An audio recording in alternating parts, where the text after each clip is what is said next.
Hi, first grade writers. We are going to continue on with our learning of different strategies that we can use to help teach our readers.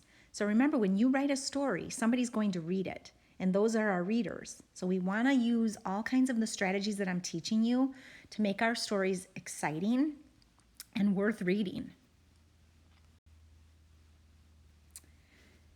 So today we're going to learn about big and bold pop-out words.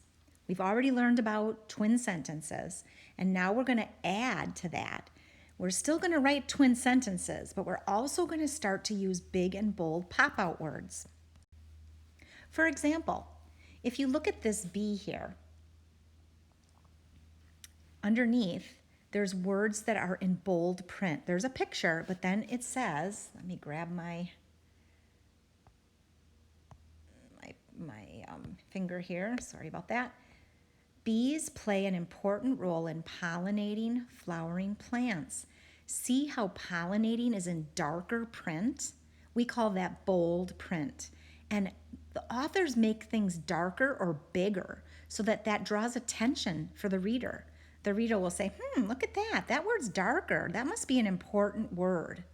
All right, so we can do that in our writing as well.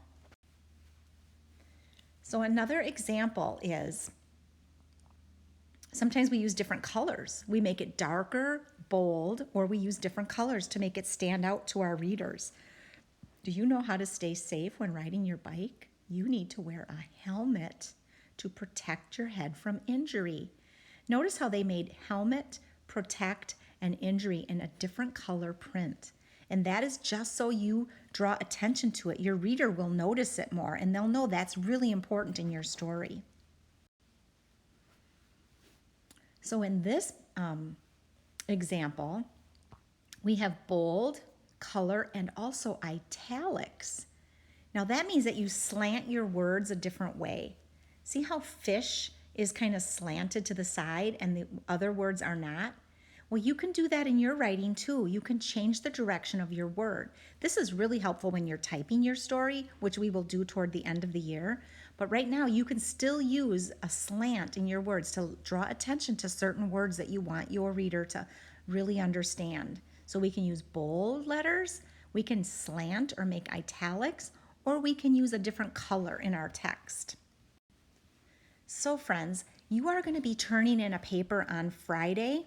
That's your final paper on your nonfiction topic. So I want you to continue to work on your page every day this week.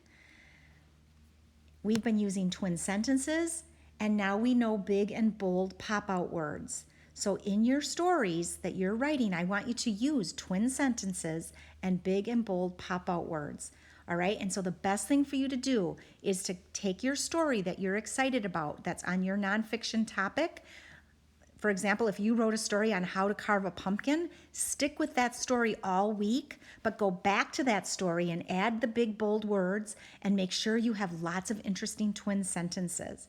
And each day this week, I'm going to teach you a new strategy, and I want you to go back to that story and add to that story instead of starting a new story.